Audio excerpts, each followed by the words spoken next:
बेटा रोहित, अब तुम ही बहू को समझाओ। आखिर कितने दिन तुम्हारी बहन से ऐसे मुंह फुलाए रहेगी। सुषमा जी अपने बेटे रोहित से कहती हैं। रोहित बोला, माँ, आपको क्या लगता है मैंने प्रिया से इस बारे में कहा नहीं होगा? मेरी समझ में तो ये नहीं आ रहा कि जब से वो इस घर में आई है, कभी मैंने तो कभी आपने उसे ही बस झुकने को कहा है। काश कि यही बातें आप अपनी बेटी रेखा को भी सिखा पाती। सुषमा जी बोली, अब तुम अपनी बहन का स्वभाव तो जानते ही हो। रोहित बोला, हाँ मैं जानता हूं, पर अब आपको अपनी बहू का भी स्वभाव जान लेना चाहिए। आखिर वो कितने दिन बिना बात के भी उससे माफी मांगती रहेगी। आज रेखा की वजह से मुझे भी उससे कितना कुछ सुनना पड़ा। पता है आपको, प्रिया ने मुझसे कहा, आप और आपके घर वाले बस बहू को झुकाने में विश्वास रखते हैं, पर बेटी को गलत होने पर अपनी गलती मानना नहीं सिखा पाए। सोचिए मुझे कैसा लगा होगा। अपनी बात कहकर रोहित वहां से चला गया। प्रिया रसोई में अपना काम कर रही थी तो सुषमा जी वहां गई और बोली, बहू, अगर माफी मांग लोगी तो छोटी नहीं हो जाओगी। तुम्हारी ननद उम्र में तुमसे छोटी है। अगर उसने कुछ कह भी दिया तो माफ कर दो उसे। बात को खत्म करने में ही समझदारी होती है, फिर तुम बात को क्यों बढ़ा रही हो? प्रिया ने कोई जवाब नहीं दिया, बस वो चुपचाप अपने काम में लगी रही। ये देखकर सुषमा जी को गुस्सा आया। वो बोली, वैसे गलती तुम्हारी भी थी बहू, क्या जरूरत थी उसे जवाब देने की? चुप रह जाती। और तुम तो उसका स्वभाव जानती हो ना। अगर उसने कुछ कह भी दिया था तो बड़ी बनकर सुन लेती। हाथ उठाने की क्या जरूरत थी?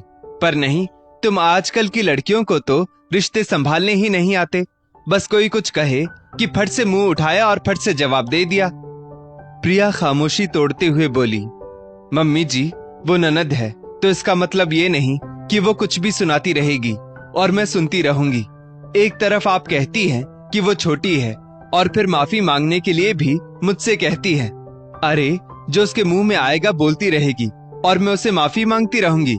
नहीं, इस बार मैं उससे माफी बिल्कुल नहीं मांगूंगी। आखिर जब मैंने कुछ गलत किया ही नहीं तो माफी किस बात की? बुरा मत मानिएगा मम्मी जी, छोटा मुंह बड़ी बात हो जाएगी। पर जितना आपने मुझे झुकना सिखाया है, काश कि आप अपनी बेटी को भी अपनी गलती मानना सिखा पाती। सुषमा जी बोली, अरे बहू, तुम तो समझो बात को। वो तो छोटी है लेकिन तुम तो बड़ी हो, समझदार हो, और एक माफी से अगर बात संभल जाती है तो बात को संभालना सीखो। और बड़े बुजुर्ग कहकर गए हैं, माफी मांगने से कोई छोटा नहीं हो जाता। प्रिया बोली, सही कहा आपने। यही बात आप रेखा को समझाइए। और फिर वो तो मुझसे रिश्ते में भी छोटी है, तो उसका छोटा होने का तो सवाल ही नहीं उठता है। एक तो वो अपना सामान अपने कमरे में रखकर भूल गई, ऊपर से मुझ पर ही इल्जाम लगा रही थी कि मैंने उसका सामान चुरा लिया। मुझे चोर कह रही थी, मुझे। और तो और मेरे माता पिता के लिए 10 उल्टी सीधी बातें बोल गई और आप चुपचाप सुनती रही। फिर भी आप मुझे उससे माफी मांगने के लिए कह रही हैं।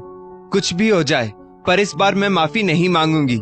कहाँ लिखा है कि हर बार ससुराल के रिश्तों को बचाने के लिए बहू ही झुकती रहेगी? सुषमा जी बोली, बहू, वो तो शुरू से ही नकचड़ी है। प्रिया बोली, इसमें मेरा कोई दोष नहीं।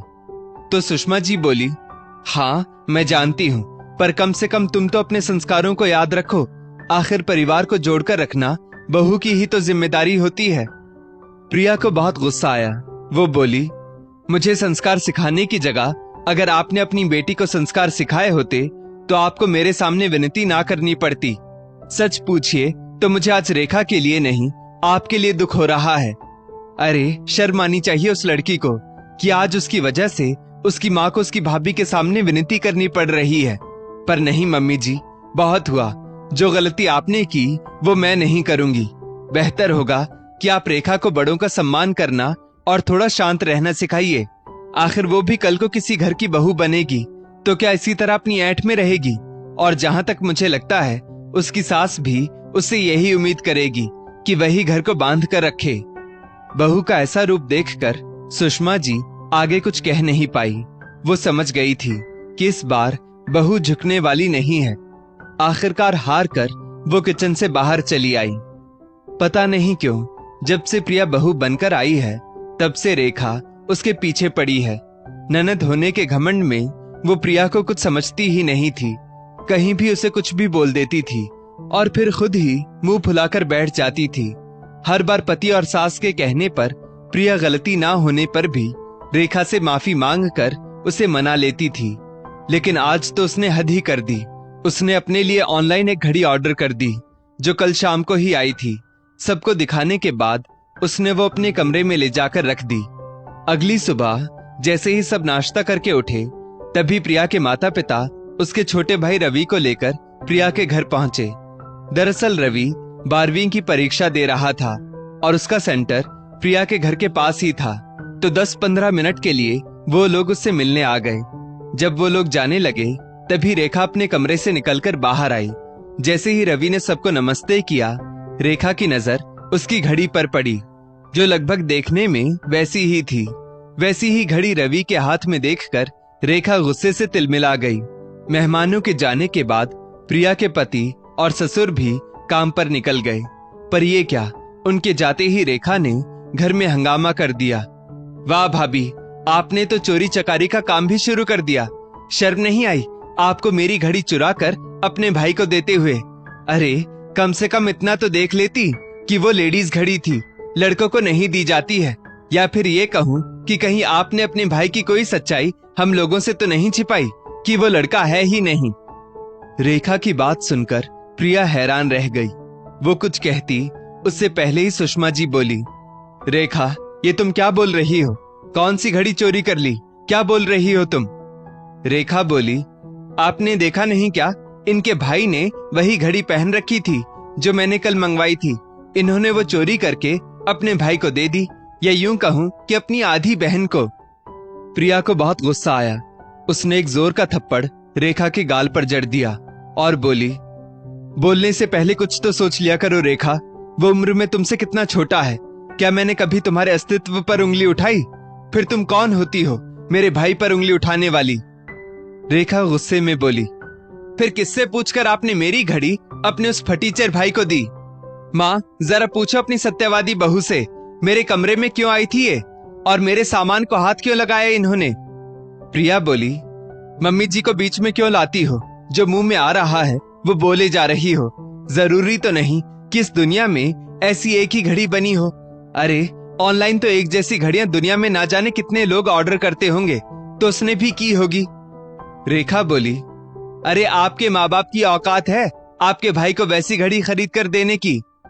प्रिया के चेहरे पर गुस्सा साफ साफ नजर आ रहा था। ये देखकर सुषमा जी बोली, रेखा भगवान के लिए एक बार अपने कमरे में तो चेक कर लो, क्या पता घड़ी वहीं रखी हो। सुषमा जी के बार बार कहने पर रेखा अपने कमरे में गई तो घड़ी उसके कमरे में ही रखी हुई थी। ये देखकर प्रिया को बहुत गुस्सा आया, तो उसने कहा, आज के बाद मुझसे बात करने की कोशिश भी मत करना। इतना सब होने के बाद भी रेखा से इतना तक नहीं हुआ कि वो अपनी गलती मान ले। शाम को जब प्रिया का पति रोहित और ससुर रामानुज बाबू घर आए तो उन्हें सब पता चला। उन्होंने रेखा को माफी मांगने के लिए कहा तो वो बोली, मैं माफी क्यों मांगू, मुझे तो बस गलतफहमी हो गई थी, उल्टा भाभी ने मुझ पर हाथ उठाया, माफी तो उन्हें मांगनी चाहिए। सुषमा जी ने रामानुज बाबू से कहा, क्या होगा अगर बहू ही इससे माफी मांग ले तो? रामानुज बाबू बोले, सुषमा ये तुम बहुत गलत कर रही हो। अपनी बहू को झुकना तो तुमने सिखा दिया, पर अपनी बेटी को अपनी गलती मानना अभी तक नहीं सिखा पाई। कभी सोचा है तुम्हारी बेटी के साथ अगर उसके ससुराल में ऐसा ही व्यवहार हो तो तुम्हें कैसा लगेगा? सुषमा जी की नजरें झुक गई। रामानुज बाबू रेखा से बोले, बेटा अगर आज तुमने अपनी भाभी से माफी नहीं मांगी तो आज के बाद तुम बहू से कुछ भी कहने का हक खो दोगी। मेरी एक बात याद रखना, मायका तो तुम्हारा भाई भाभी से ही है, और हम कितने दिन रहेंगे तो बाद में तुम्हें इन्हीं के पास आना है। अगर रिश्ते नहीं संभाल सकती तो हमारे जाने के बाद मायके की उम्मीद छोड़ देना।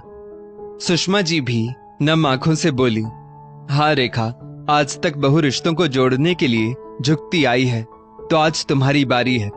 बेटा अगर भविष्य में अपना मायका चाहती हो तो अपनी गलती मान लो, वरना एक उंगली तुम पर उठेगी तो सवाल मुझ पर और मेरी परवरिश पर भी उठेगा। तो क्या तुम ये चाहती हो कि तुम्हारी माँ को लोग गाली दें? रेखा ने एक पल भी देर नहीं की और जाकर प्रिया से हाथ जोड़कर माफी मांगी। प्रिया ने भी अपना दिल बड़ा किया और उसे गले लगाकर माफ कर दिया। वो दिन और आज का दिन कुछ वक्त बाद रेखा की भी शादी हो गई और अब वो पर्व त्योहार पर मायके आती और बड़े ही नम्र तरीके से अपनी भाभी प्रिया से पेश आती थी। ये देखकर प्रिया बहुत खुश थी कि जिम्मेदारियों ने रेखा को समझदार बना दिया। तो अंत भला तो सब भला। दोस्तों, इस स्टोरी को लेकर आपकी क्या राय है, नीचे कमेंट करके जरूर बताइएगा और ऐसी ही और भी बेहतरीन वीडियोस के लिए हमारा पेज जरूर फॉलो करें। धन्यवाद।